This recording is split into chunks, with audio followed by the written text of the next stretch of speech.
नमस्कार सर्वांना, आरव्हीडी अकॅडमी या यूट्यूब चॅनलमध्ये सर्वांचे स्वागत आहे।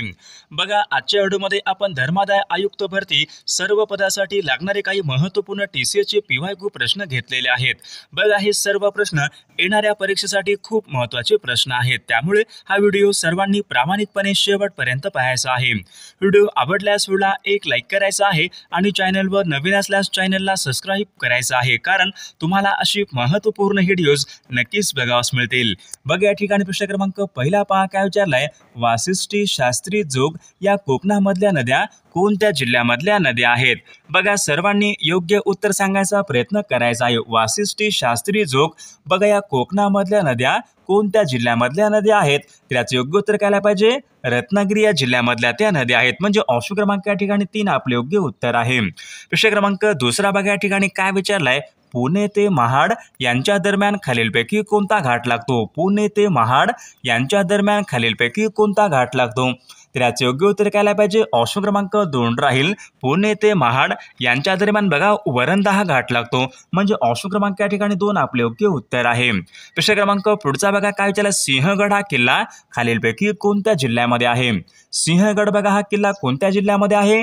पुणे जिल्ह्यामध्ये आहे, म्हणजे ऑप्शन क्रमांक या ठिकाणी 2 आपले योग्य उत्तर आहे। प्रश्न क्रमांक चौथा बघा, या ठिकाणी काय विचारलाय, भीमा नदीची महाराष्ट्रामधली एकूण लांबी खालीलपैकी किती किमी आहे? बघा, महत्त्वपूर्ण प्रश्न आहे, भीमा नदीची महाराष्ट्रामधील एकूण लांबी खालीलपैकी किती किमी आहे? त्याचे योग्य उत्तर काय पाहिजे? 451 किमी भीमा नदीची बघा महाराष्ट्रामधली एकूण लांबी, म्हणजे ऑप्शन क्रमांक 2 आपले योग्य उत्तर आहे। प्रश्न क्रमांक 5 बघा, या ठिकाणी काय विचारलाय, तापी नदीवरचं बघा हातनूर हे धरण कोणत्या जिल्ह्यामध्ये आहे? हातनूर बघा धरण कोठं आहे? तापी नदीवर आहे, तर हातनूर हे धरण विचारले कोणत्या जिल्ह्यामध्ये आहे? तर ते जळगाव या जिल्ह्यामध्ये हातनूर हे धरण, म्हणजे ऑप्शन क्रमांक 4 आपले योग्य उत्तर आहे। प्रश्न क्रमांक 6 बघा, या ठिकाणी काय विचारलाय, पानशेत हे धरण कोणत्या नदीवरचं धरण आहे? तर विद्यार्थी मित्रांनो, पानशेत बघा हे धरण पुणे जिल्ह्यामध्ये असून ते आंबी नदीवरचे या ठिकाणी धरण, म्हणजे ऑप्शन क्रमांक या ठिकाणी 4 आपले योग्य उत्तर आहे। प्रश्न क्रमांक 7 बघा, या ठिकाणी काय विचारलाय, तोरणमाळचे पठार कोणत्या जिल्ह्यामधले पठार आहेत? बघा, हा प्रश्न बऱ्याचदा परीक्षेमध्ये रिपीट झालेला प्रश्न आहे। तोरणमाळचे पठार कोणत्या जिल्ह्यामधले पठार आहेत? त्याचे योग्य उत्तर काय पाहिजे? नंदुरबार या जिल्ह्यामधले या ठिकाणी पठार आहेत। प्रश्न क्रमांक 8 बघा, बल्लारपूर हा औष्णिक विद्युत निर्मिती प्रकल्प कोणत्या जिल्ह्यामध्ये आहे? बल्लारपूर, बघा याचे योग्य उत्तर काय असेल? बल्लारपूर बघा हा औष्णिक विद्युत निर्मिती प्रकल्प चंद्रपूर जिल्ह्यामध्ये, म्हणजे ऑप्शन क्रमांक 4 आपले योग्य उत्तर आहे। प्रश्न क्रमांक 9 पहा काय विचारलाय, त्र्यंबकेश्वर हे ज्योतिर्लिंग कोणत्या जिल्ह्यामध्ये आहे? त्र्यंबकेश्वर बघा हे ज्योतिर्लिंग नाशिक जिल्ह्यामध्ये, ऑप्शन क्रमांक 2 आपले योग्य उत्तर आहे। प्रश्न क्रमांक पुढचा, पांडव लेणी विचारले कोणत्या जिल्ह्यामधल्या लेणी आहेत? बघा याचे योग्य उत्तर काय असेल? पांडव लेणी कोणत्या जिल्ह्यामधल्या लेणी आहेत? PYQ प्रश्न आहे, मागील परीक्षामध्ये प्रश्न विचारण्यात आला होता। पांडव लेणी बघा नाशिक या जिल्ह्यामधल्या लेणी आहेत, म्हणजे ऑप्शन क्रमांक या ठिकाणी 4 आपले योग्य उत्तर आहे। विद्यार्थी मित्रांनो, बघा आपल्याकडे धर्मादाय आयुक्त भरती बघा सर्व पदासाठी लागणारे महत्त्वपूर्ण 8000 प्रश्नाचं PDF सोबत बघा एका वर्षाचं लेटेस्ट घडामोडीचं PDF, मराठी व्याकरण, इंग्रजी व्याकरण, बघा सर्व महत्त्वपूर्ण TCS चे PYQ, बघा सर्व महत्त्वपूर्ण आपल्याकडे प्रश्नांचे PDF आहेत। बघा, ज्यांना कोणाला हे सर्व महत्त्वपूर्ण प्रश्नांचे PDF पाहिजे असेल तर 99 22 64 81 29 या मोबाईल क्रमांकावर फक्त 199 फोन पे किंवा गुगल पे करायचे आणि व्हॉट्सअपला हाय करायचे। तुम्हाला एका मिनिटाच्या आत व्हॉट्सअपवर हे सर्व महत्त्वपूर्ण प्रश्नाचे PDF पाठवले जातील। बघा, याचा फायदा नक्कीच सर्वांना होणार आहे। बघा, प्रश्न क्रमांक पुढचा काय विचारला, काटेपूर्णा हे महाराष्ट्रामधलं महत्त्वाचं अभयारण्य कोणत्या जिल्ह्यामध्ये आहे? बघा याचे योग्य उत्तर काय असेल? काटेपूर्णा हे अभयारण्य अकोला जिल्ह्यामध्ये, ऑप्शन क्रमांक 4 आपले योग्य उत्तर आहे। प्रश्न क्रमांक पुढचा, खालीलपैकी कोणती नदी ही कृष्णा नदीची उपनदी आहे? बघा या ठिकाणी 4 नद्या आहेत, आपल्याला कृष्णा नदीची उपनदी ओळखायची आहे, म्हणजे या ठिकाणी ऑप्शन क्रमांक पंचगंगा बघा ही नदी कृष्णा नदीची या ठिकाणी एक प्रमुख उपनदी आहे। प्रश्न क्रमांक पुढचा, राज्यपाल होण्यासाठी वयाची कमीत कमी खालीलपैकी किती वर्ष पूर्ण आवश्यक आहेत? राज्यपाल व्हायचं असेल तर बघा, राज्यपाल व्हायचं असेल तर वयाची कमीत कमी 35 या ठिकाणी वर्षे पूर्ण आवश्यक आहेत। बघा प्रश्न क्रमांक पुढचा काय विचारलाय फाजल बघा या ठिकाणी राज्य पुनर्रचना आयोगाची स्थापना खालीलपैकी कोणत्या वर्षी करण्यात आली होती? बघा राज्य पुनर्रचना आयोगाचे अध्यक्ष कोण होते? फाजल अली या बघा राज्य पुनर्रचना आयोगाचे अध्यक्ष होते. तर राज्य पुनर्रचना आयोगाची स्थापना विचारली कोणत्या वर्षी करण्यात आली होती? सन 1953 ला बघा राज्य पुनर्रचना आयोगाची स्थापना करण्यात आली होती. विषय क्रमांक पुढचा बघा बंगाल प्रांतामध्ये विचारले कायमधारा पद्धत खालीलपैकी कोणी सुरू केली होती? बघा या ठिकाणी वारंवार परीक्षेमध्ये रिपीट होणारा प्रश्न आहे. बंगाल प्रांतामध्ये कायमधारा पद्धत कोणी सुरू केली होती? तर लॉर्ड कॉर्नवॉलिसने बघा बंगाल प्रांतामध्ये कायमधारा पद्धत त्यांनी सुरू केलेली पद्धत आहे. विषय क्रमांक पुढचा वाशिम हा जिल्हा विचारलाय कोणत्या प्रशासकीय विभागामध्ये येणारा तो जिल्हा आहे?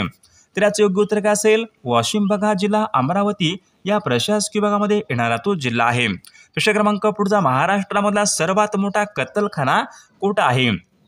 देवनार म्हणजे ऑप्शन क्रमांक या ठिकाणी 2 आपले योग्य उत्तर आहे. विषय क्रमांक या ठिकाणी 18 पहा काय विचारलाय पुणे जिल्ह्यामधलं खडकवासला हे धरण कोणत्या नदीवरचं धरण आहे? पुणे जिल्ह्यामध्ये विचारले खडकवासला हे धरण कोणत्या जिल्ह्यामधलं धरण आहे? तर याचं योग्य उत्तर काय असेल? खडकवासला हे धरण मोठ्या नदीवरचं या ठिकाणी धरण म्हणजे ऑप्शन क्रमांक 2 आपले योग्य उत्तर आहे. विषय क्रमांक पुढचा बघा काय विचारलाय सरदार वल्लभभाई पटेल यांनी खालीलपैकी कोणता सत्याग्रह केला होता? सरदार वल्लभभाई पटेल यांनी विचारले कोणता सत्याग्रह केला होता? बारडोली सत्याग्रह म्हणजे ऑप्शन क्रमांक या ठिकाणी 2 आपले योग्य उत्तर आहे. विषय क्रमांक पुढचा भारत सरकारने बघा राष्ट्रीय जलचर प्राणी म्हणून कोणत्या प्राण्याला घोषित केलेला आहे? भारताचा राष्ट्रीय जलचर प्राणी कोणता आहे? गंगा नदीमधला डॉल्फिन. बघा या ठिकाणी भारताचा या ठिकाणी राष्ट्रीय जलचर प्राणी आहे गंगा नदीमधला डॉल्फिन. विषय क्रमांक पुढचा वंदे मातरम बघा हे भारताचं या ठिकाणी सर्वात प्रथम बघा हे राष्ट्रीय गीत खालीलपैकी कोणत्या वर्षी गायण्यात आले होते? वंदे मातरम बघा हे भारताचं बघा राष्ट्रीय गीत सर्वात प्रथम कोणत्या वर्षी गायण्यात आले होते? तर याचं योग्य उत्तर काय पाहिजे? सन 1896 मध्ये बघा सर्वात प्रथम बघा वंदे मातरम हे गीत गायण्यात आले होते म्हणजे ऑप्शन क्रमांक 3 आपले योग्य उत्तर आहे. विषय क्रमांक 22 बघा या ठिकाणी काय विचारले अलमट्टी हे काय आहे? कृष्णा नदीवरचं धरण आहे. तर ते कोणत्या राज्यामधलं धरण आहे? विद्यार्थी मित्रांनो बघा आलमट्टी धरण कोणत्या राज्यामध्ये असेल? तर ते कर्नाटक या राज्यामधलं एक महत्त्वपूर्ण धरण आहे. विषय क्रमांक पुढचा लाल बहादूर शास्त्री यांच्या समाधीस्थळाचं नाव खालीलपैकी काय? तर याचं योग्य उत्तर काय असेल? लाल बहादूर शास्त्री विजय घाट म्हणजे ऑप्शन क्रमांक या ठिकाणी 4 आपले योग्य उत्तर आहे. वीर सावरकर आंतरराष्ट्रीय विमानतळ विचारले कोणत्या शहरामध्ये आहे? वीर सावरकर आंतरराष्ट्रीय विमानतळ कोणत्या ठिकाणी आहे? बघा याचं योग्य उत्तर काय यायला पाहिजे? पोर्ट ब्लेअर जे की बघा अंदमान या ठिकाणी आहे. या ठिकाणी पोर्ट वीर सावरकर बघा या ठिकाणी आंतरराष्ट्रीय विमानतळ आहे. विषय क्रमांक पुढचा सांभर बघा हे खाऱ्या पाण्याचं सरोवर खालीलपैकी कोणत्या राज्यामध्ये आहे? विद्यार्थी मित्रांनो बघा भारतामधलं सर्वात मोठे खाऱ्या पाण्याचं सरोवर कोणतं आहे? चिल्का जे की बघा ओरिसा राज्यामध्ये आहे. या ठिकाणी काय विचारले? सांभर बघा हे भारतामधलं खाऱ्या पाण्याचं सरोवर कोणत्या राज्यामध्ये आहे? तर याचं योग्य उत्तर घ्यायला पाहिजे राजस्थान या राज्यामध्ये खाऱ्या पाण्याचं बघा सांभर हे सरोवर आहे. पुलिकत बघा हे सरोवर कोणत्या राज्यामध्ये आहे? आंध्र प्रदेश बघा या राज्यामध्ये पुलिकत या ठिकाणी सरोवर आहे. विषय क्रमांक पुढचा ढिंग एक्सप्रेस बघा हे खालीलपैकी कोणत्या खेळाडूचं टोपण नाव आहे? ढिंग एक्सप्रेस बघा याचं योग्य उत्तर काय पाहिजे? ढिंग एक्सप्रेस बघा हे हिमा दास यांच्या ठिकाणी टोपण नाव म्हणजे ऑप्शन क्रमांक 3 आपले योग्य उत्तर आहे. विषय क्रमांक पुढचा उच्च न्यायालयामध्ये म्हणजे उच्च न्यायालय हायकोर्टामध्ये विचारले न्यायाधीशांच्या नेमणुका खालीलपैकी कोण करतात? उच्च न्यायालयामध्ये. तर याचं योग्य उत्तर काय असेल? राष्ट्रपती. ऑप्शन क्रमांक या ठिकाणी 4 आपले योग्य उत्तर आहे. विषय क्रमांक पुढचा बघा 600 ते बघा 1500 लोकसंख्या असलेल्या ग्रामपंचायतीमध्ये एकूण किती सदस्य संख्या असते? बघा 600 ते 1500 विचारले यांच्या दरम्यान लोकसंख्या असलेल्या ग्रामपंचायतीमध्ये एकूण किती सदस्य संख्या असते? तर एकूण या ठिकाणी 7 या ठिकाणी सदस्य संख्या असते. विषय क्रमांक पुढचा सार्वजनिक सत्यधर्म या नावाचे पुस्तक खालीलपैकी कोणी लिहिलेलं पुस्तक आहे? बघा याचं योग्य उत्तर काय असेल? सार्वजनिक सत्यधर्म या नावाचं पुस्तक विचारले कोणी लिहिलेलं पुस्तक आहे? महात्मा ज्योतिबा फुले बघा लिहिलेलं हे पुस्तक आहे. विषय क्रमांक पुढचा पहिले महायुद्ध कोणत्या वर्षी सुरू? पहिले महायुद्ध विचारले कोणत्या वर्षी सुरू झाले होते? तर याचे योग्य उत्तर काय असेल? सन 1914 मध्ये बघा पहिले महायुद्ध हे सुरू, म्हणजे ऑप्शन क्रमांक या ठिकाणी 1 आपले योग्य उत्तर आहे. विषय क्रमांक पुढचा, सतीची पद्धत खालीलपैकी कोणत्या गव्हर्नर जनरलने बंद केली होती? सतीची पद्धत बघा कोणी बंद केली होती? तर लॉर्ड. तर याचे योग्य उत्तर काय असेल? Lord Bentinck. ऑप्शन क्रमांक या ठिकाणी 4 आपले योग्य उत्तर आहे. विषय क्रमांक पुढचा, केंद्र सूचीमध्ये विषयांची एकूण संख्या खालीलपैकी किती आहे? केंद्र सूचीमध्ये विषयांची एकूण संख्या किती आहे? बघा या ठिकाणी ऑप्शन क्रमांक 1 यायला पाहिजे. केंद्र सूचीमध्ये विषयांची एकूण संख्या 100 आहे. विषय क्रमांक पुढचा, आपल्या देशाची बघा जमिनीवरील बघा एकूण सरहद खालीलपैकी किती किमी आहे? बघा महत्त्वपूर्ण प्रश्न आहे, PYQ प्रश्न आहे. आपल्या देशाची जमिनीवरील बघा एकूण सरहद सुमारे खालीलपैकी किती किमी आहे? तर याचे योग्य उत्तर काय पाहिजे? बघा याचे योग्य उत्तर 15,200 किमी, म्हणजे ऑप्शन क्रमांक या ठिकाणी 4 आपले योग्य उत्तर आहे. विषय क्रमांक पुढचा, कारगिलचं युद्ध खालीलपैकी कोणत्या वर्षी झालेलं युद्ध आहे? कारगिलचं युद्ध. बघा याचं योग्य उत्तर काय पाहिजे? कारगिलचं युद्ध सन 1999 बघा या वर्षी कारगिलचं युद्ध हे झालेलं आहे. विषय क्रमांक पुढचा बघा काय झाला? कुचिपुडी बघा हा नृत्य प्रकार कोणत्या राज्याशी संबंधित आहे? कुचिपुडी बघा हा नृत्य प्रकार कोणत्या राज्यासंबंधीचा नृत्य प्रकार आहे? कुचिपुडी. बघा कुचिपुडी म्हटलं कोणतं असेल? आंध्र प्रदेश, म्हणजे ऑप्शन क्रमांक या ठिकाणी 4 आपले योग्य उत्तर आहे. विषय क्रमांक पुढचा बघा, लोकनायक हे टोपण नाव खालीलपैकी कोणाचं टोपण नाव आहे? लोकनायक. लोकनायक बघा हे टोपण नाव कोणाचं आहे? तर जयप्रकाश नारायण बघा यांच्या ठिकाणी लोकनायक हे त्यांच्या या ठिकाणी टोपण नाव आहे. विषय क्रमांक पुढचा बघा, पृथ्वीवरचा सर्वात लहान खंड खालीलपैकी कोणता आहे? पृथ्वीवरचा सर्वात लहान खंड कोणता आहे? तर याचे योग्य उत्तर काय पाहिजे? ऑस्ट्रेलिया. पृथ्वीवरच्या ठिकाणी सर्वात लहान तो खंड आहे. विषय क्रमांक 38 बघा या ठिकाणी काय विचारलंय? लाल ग्रह असे खालीलपैकी कोणत्या ग्रहाला लाल ग्रह असे म्हणतात? बघा याचे योग्य उत्तर काय पाहिजे? लाल ग्रह बघा असे मंगळ या ग्रहाला लाल ग्रह या ठिकाणी असे म्हटले जाते. विषय क्रमांक पुढचा, किसान दिन खालीलपैकी कोणत्या तारखेला असतो? किसान दिन. तर याचे योग्य उत्तर काय असेल? किसान दिन बघा 23 डिसेंबर या दिवशी बघा किसान दिन असतो, म्हणजे ऑप्शन क्रमांक 4 आपले योग्य उत्तर आहे. विषय क्रमांक पुढचा, भारतीय राष्ट्रध्वज बघा यामधला हिरवा रंग हे खालीलपैकी कशाचं प्रतीक आहे? भारतीय राष्ट्रध्वज यामधला हिरवा रंग विचारलाय कशाचं प्रतीक असते? तर योग्य उत्तर काय असेल? पराक्रम आणि विश्वास बघा यांच्या या ठिकाणी प्रतीक, म्हणजे ऑप्शन क्रमांक 3 आपले योग्य उत्तर आहे. विषय क्रमांक पुढचा, भारत सरकारने खालीलपैकी कोणत्या वर्षी मोर या पक्षाला राष्ट्रीय पक्षी म्हणून निर्धारित केले होते? भारताचा राष्ट्रीय पक्षी कोणता आहे? मोर आहे. तर मोराला राष्ट्रीय पक्षी म्हणून कोणत्या वर्षी निर्धारित केले होते? बघा महत्त्वपूर्ण प्रश्न आहे.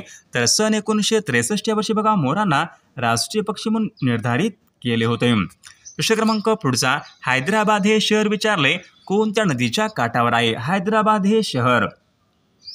बघा याचं योग्य उत्तर काय असेल? हैदराबाद बघा हे शहर मुसी नदीच्या काठावर, म्हणजे ऑप्शन क्रमांक या ठिकाणी 4 आपले योग्य उत्तर आहे. विषय क्रमांक पुढचा, भारतामधला पहिला रासायनिक खत कारखाना कोणत्या ठिकाणी उभारण्यात आला होता? भारतामधला पहिला रासायनिक खत कारखाना. तर याचे योग्य उत्तर काय असेल? सिंद्री, जे की बघा बिहार या राज्यामध्ये आहे. या ठिकाणी भारतामधला पहिला रासायनिक खत कारखाना उभारण्यात आला होता. विषय क्रमांक पुढचा, भारताचे प्रवेशद्वार असे खालीलपैकी कोणत्या शहराला म्हणतात? भारताचे प्रवेशद्वार. बघा याचं योग्य उत्तर काय असेल? मुंबई बघा या शहराला भारताचे प्रवेशद्वार शहर म्हणून या ठिकाणी ओळखले जाते. विषय क्रमांक पुढचा बघा काय विचारलाय? खालीलपैकी कोणत्या जिल्ह्याची लोकसंख्येची घनता सर्वात कमी आहे? चंद्रपूर, नागपूर, गडचिरोली, गोंदिया. बघा कोणत्या एका जिल्ह्याची बघा लोकसंख्येची घनता सर्वात कमी आहे? तर याचे योग्य उत्तर काय पाहिजे? गडचिरोली बघा या जिल्ह्याची बघा लोकसंख्येची घनता या ठिकाणी सर्वात कमी आहे. विषय क्रमांक बघा पुढचा काय विचारलाय? महाराष्ट्रामध्ये खालीलपैकी कोणत्या जिल्ह्याला ज्वारीचे कोठार असे म्हणतात? बघा याचे योग्य उत्तर काय असेल? सोलापूर या जिल्ह्याला ज्वारीचे कोठार या ठिकाणी म्हटले जाते. बघा या ठिकाणी प्रश्न क्रमांक 48 काय विचारलाय? नरसोबाची वाडी या ठिकाणी कोणत्या 2 नद्यांचा संगम होतो? बघा PYQ प्रश्न आहे. मागील परीक्षामध्ये विचारला गेलेला प्रश्न. नरसोबाची वाडी या ठिकाणी कोणत्या नद्यांचा संगम होतो? कृष्णा आणि कोयना. बघा यांचा संगम कुठं होतो? कृष्णा, कोयना, कराड. ओके, कृष्णा भीमा, कृष्णा पंचगंगा, नरसोबाची वाडी या ठिकाणी कोणता संगम व्हायला पाहिजे? मग कृष्णा आणि पंचगंगा यांचा संगम पहा नरसोबाची वाडी या ठिकाणी होतो, म्हणजे ऑप्शन क्रमांक 3 आपले योग्य उत्तर आहे. वैराट हे शिखर विचारले खालीलपैकी कोणत्या जिल्ह्यामध्ये? वैराट हे शिखर, बघा याचे योग्य उत्तर काय असेल? वैराट बघा हे शिखर अमरावती जिल्ह्यामध्ये, म्हणजे ऑप्शन क्रमांक या ठिकाणी 3 आपले योग्य उत्तर आहे. विषय क्रमांक 50, कृष्णा नदीची महाराष्ट्रामधील एकूण लांबी खालीलपैकी किती किमी? कृष्णा नदीची महाराष्ट्रामधील एकूण लांबी किती किमी आहे? बघा कृष्णा नदीची महाराष्ट्रामधून एकूण लांबी 282 किमी, ऑप्शन क्रमांक 2 आपले योग्य उत्तर आहे. विषय क्रमांक पुढचा, सुभाषचंद्र बोस यांनी आझाद हिंद सरकारची स्थापना कोणत्या ठिकाणी केली होती? बघा महत्त्वपूर्ण प्रश्न आहे. आझाद हिंद सरकारची स्थापना कोणी केली? सुभाषचंद्र बोस यांनी केली. कोणत्या ठिकाणी केली? तर विद्यार्थी मित्रांनो, या प्रश्नाचं उत्तर बघा सर्वांनी कॉमेंट करून सांगायचं आहे. सर्व व्हिडिओला एक लाईक करायचं आहे आणि चॅनलला सबस्क्राईब करायचं आहे, कारण तुम्हाला अशी महत्त्वपूर्ण व्हिडिओज नक्कीच बघावंच मिळेल. आणि बघा धर्मादाय आयुक्त भरती सर्व बघा पदासाठी लागणारे महत्त्वपूर्ण आपल्याकडे 8000 प्रश्नाचे PDF सोबत बघा एका वर्षाचं लेटेस्ट घडामोडीचं PDF, सर्व TCS PYQचे सर्व PDF आपल्याकडे अवेलेबल आहेत. बघा ज्यांना कोणाला बघा हे सर्व महत्त्वपूर्ण प्रश्नांचे PDF पाहिजे असेल तर 99 22 64 81 29 या मोबाईल क्रमांकावर फक्त 199 फोनपे किंवा गुगल पे करायचं आणि व्हॉट्सअपला हाय करायचे. तुम्हाला एका मिनिटाच्या आत व्हॉट्सअपवर हे सर्व महत्त्वपूर्ण प्रश्नांचे PDF हे पाठवले जातील.